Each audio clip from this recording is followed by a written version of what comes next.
Hey guys, how you going? This is BillyEatWorld again, and today I've got a quick discussion for you that I had the other day with Lossy and TheTacticalBrit about Insurgency Sandstorm.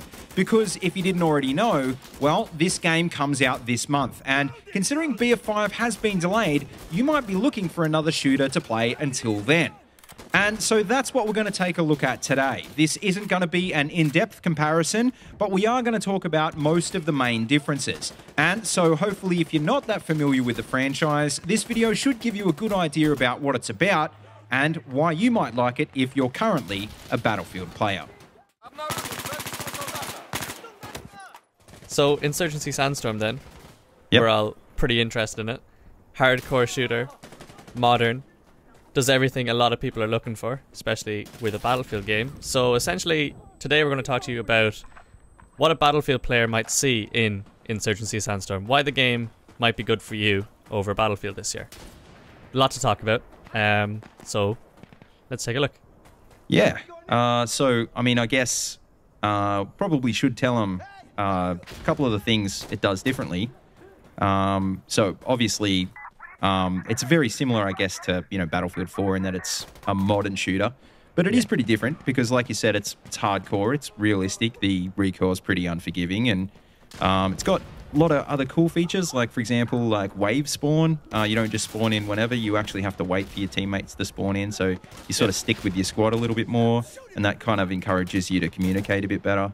It's got 3D VoIP, which is something that I've been asking for in Battlefield for years and years and years, but they won't add it because they think it's going to be toxic, which is entirely true, but still. Oh yeah, definitely. Yeah, that would be chaotic.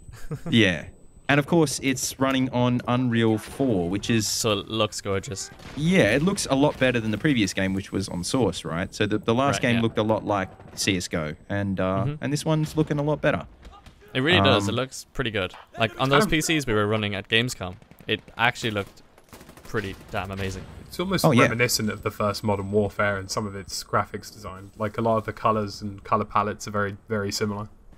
Oh yeah, very similar. Yeah, and I'm sure as well, if you went back and looked at Modern Warfare 2 or something like that, you'd actually be surprised at how good Insurgency does look. We always talk about like how it doesn't look as good as Battlefield and stuff, but you know what, if you go back a few years and compare it to the shooters we used to love back then, it's probably actually pretty comparable, and if not better. It's pretty up there graphically, I'd say. Yeah, and it's all about the gameplay anyway. Like it looks good enough in my opinion, but the gameplay is what makes it stand out.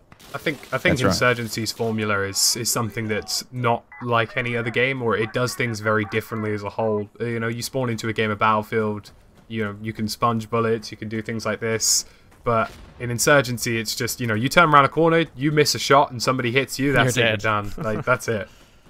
Yeah. So just before we do get into the differences though, because we are going to talk about mainly in this video, the differences between Insurgency Sandstorm and a game like Battlefield 5. We should probably tell the people at home that the reason why we're bringing this topic up right now is because the beta is out as of today.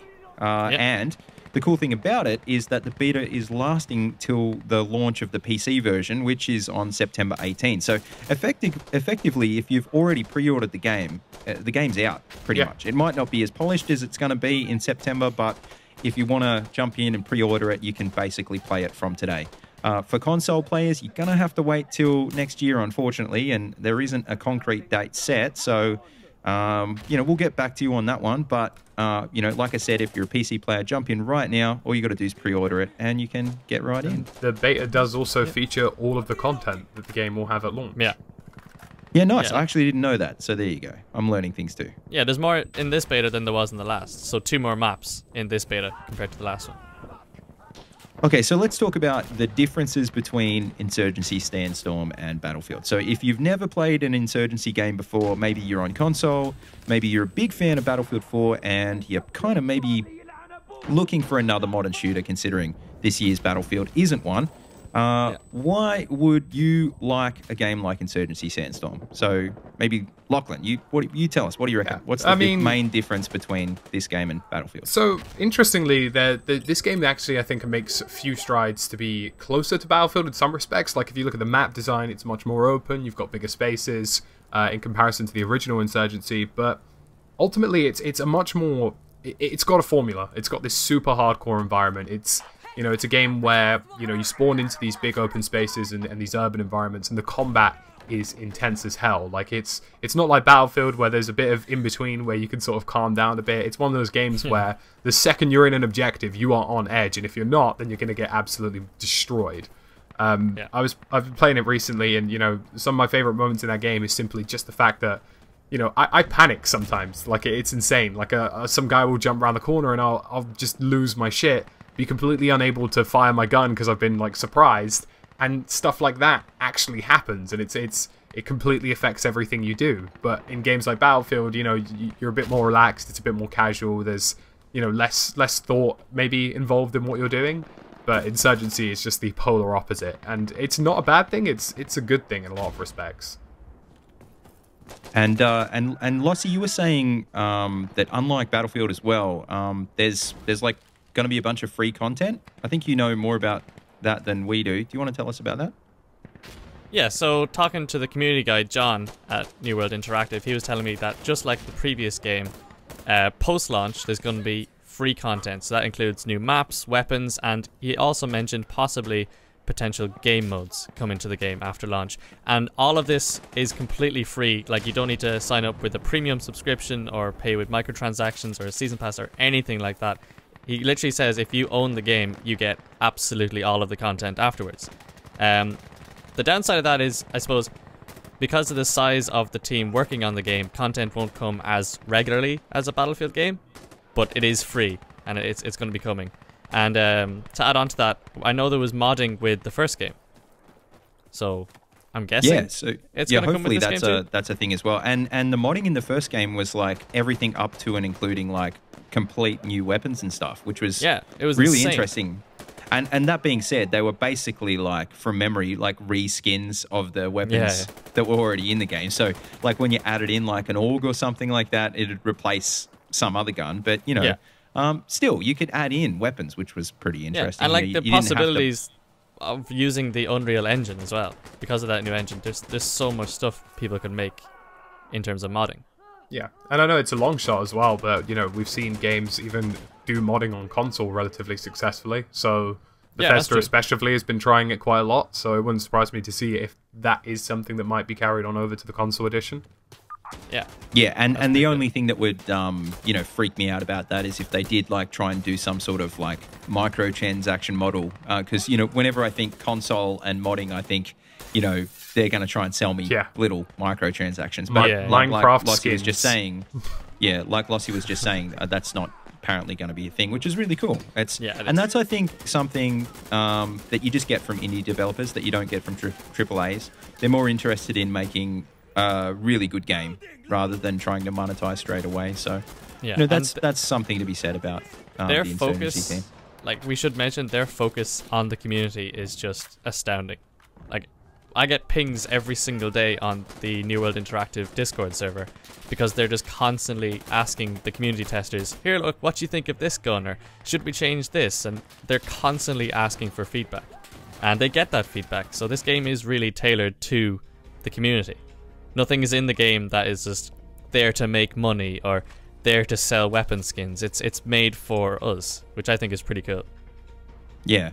But, I mean, in terms of, like, the nuts and bolts in how Insurgency is different, I mean, we've got things like, for example, like an attachment system that's probably a lot more similar to Battlefield 4 than, you know, Battlefield 5. So you've got things like, you know, obviously optics, but you've also got things like foregrips and heavy barrels and all of those sorts of things that we know and love from Battlefield 4. And kind of unlike the way they're working right now in the Battlefield 5 Alpha and Beta, those attachments actually do something. You know, they're not just cosmetic. They're not there for fun. They're actually there to change how your weapon reacts, which is really cool. Yeah. And what I really like about it... Sorry, I was just going to say, what I really like about it is that you have a pick system. So, like, you get given a certain amount of points, and some attachments are worth more than others. Like, if you pick a bipod, that's 3 points. And if you choose a bipod, then maybe you can't have a sidearm, or maybe you can't have a heavy ammo carrier. I think it's a really intuitive way of doing things. It is really, and it's a really easy way to balance things out too. You know, if something's overpowered, you just like up the point value. Exactly. Yeah. You know what I mean? So then you can't run with like 14 smoke grenades as well as your like overpowered weapon. And then I mean, it's not just the attachment system. It's the fact that the core gunplay itself is affected by a lot more things than what you'd expect in a game like Call of Duty or Battlefield. So obviously, suppression is a thing that's been in Battlefield for a long time, but because Insurgency is a hardcore shooter, you're going to feel suppression a lot more. It's really going to affect your spread increase and your ability to stay on target. You've got things like stamina. Stamina is something that's in games like Arma, but generally speaking, stamina is non-existent in Battlefield. So it's interesting. Yeah, it's interesting to actually have to, kind of save your sprint up a bit in a game. Yeah. And also you've got things like stance modifier, which is, you can actually go prone and expect to get a bit more of a, an accuracy increase from doing that, or taking a knee or something like that, which hasn't always been the case in Battlefield games, and especially isn't really the case in games like COD. So, it's interesting to think about that there's a lot more, nuts and bolts sort of things that you can think about when it comes to a gunfight, not just, running in and whoever gets the first shot wins sort of thing. Exactly, yeah. You actually have to think about how you're going to approach a gunfight, so... There's a few little tricks in the game as well. Like, I only know one, but like if you double tap or on your keyboard, you'll do a speed reload rather than a standard reload. Like, I'm just wondering how many more of those sort of things are in the game. Yeah, so, like, that's interesting. A quick reload. Like, if you do something, will you like sprint faster or like jump around a corner faster? Little things like that. Like, there's little tricks to be learned with this game. Yeah, like yeah, definitely. I'm pretty sure at the moment the ammo carriers also affect how maneuverable you are, as well as your armor. Yeah, like that sort of thing is so cool. Like, you just have to... There's more to selecting your loadout than just, oh yeah, that scope's going to help me shoot people far away. It's like, oh, how heavy is that scope? And how long will it take to ADS with this scope? All those different things to account for. All of the attachments have like lots of different trade-offs as well. So for example, if you use a long range or medium range sight, it really gives you a lot of tunnel vision. And also things like bipods and foregrip bipods, like... sometimes you actually want that extra bit of maneuverability when you're looking through a window as opposed to mounting your gun. So, I think, every selection you make from your class to how you play actually has a lot of impact in what happens, which I think is a really good way to do a game. Oh, yeah, definitely. And with that being said, though, I mean, we're sort of, we're talking about a lot of pros here, but obviously Insurgency... is not at the same level as a game like Battlefield. Obviously, it's not a AAA developer. So obviously, we mentioned before, the graphics is a real thing. Obviously, the graphics aren't going to be anywhere near as good as a game like Battlefield. And, I think, Lossy and I can probably agree that, we were at Gamescom playing hours and hours of Battlefield, and then we'd go down to the Insurgency booth, and it was like going back in time. You have to kind of like adjust to that. But that being said, I think the actual gameplay is what really shines through. Exactly. And the gameplay obviously is good.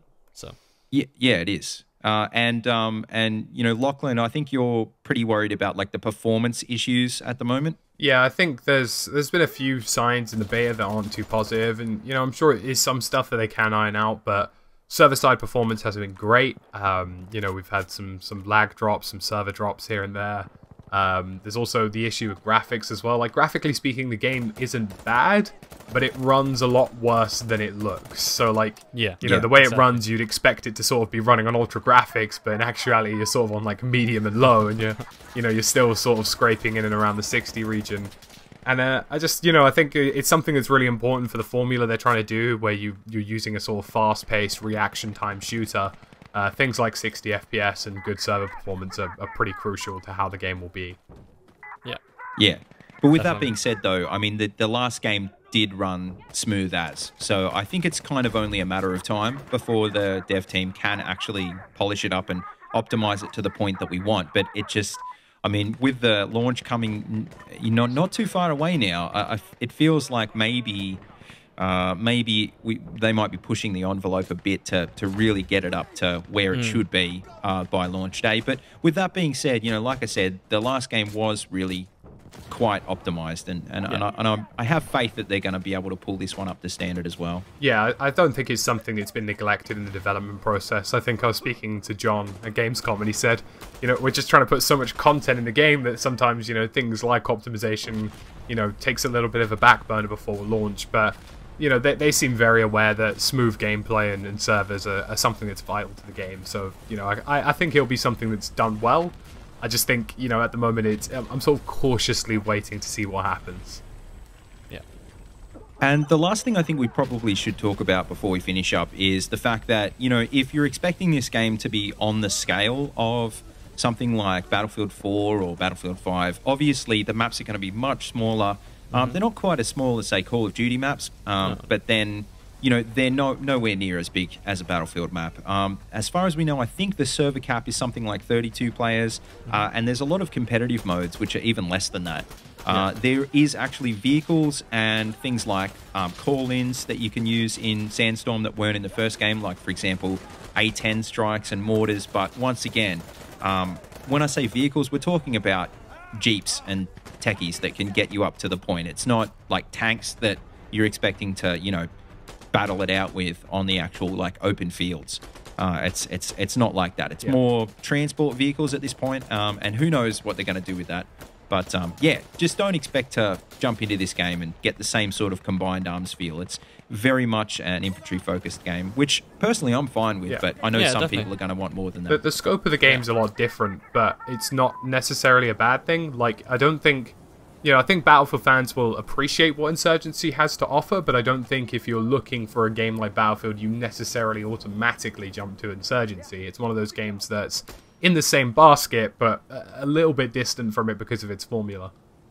Yeah. So, Lossy, final thoughts? I can't wait. I'm going to hop onto the beta as soon as we finish recording. Sounds good. That's actually a really damn good idea. That's what I'm going to do with my whole weekend, I think. So, yeah.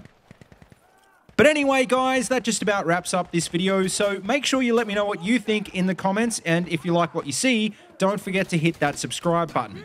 Also, if you want to see more of this sort of content, make sure you don't forget to check out Lossy and TheTacticalBrit as well.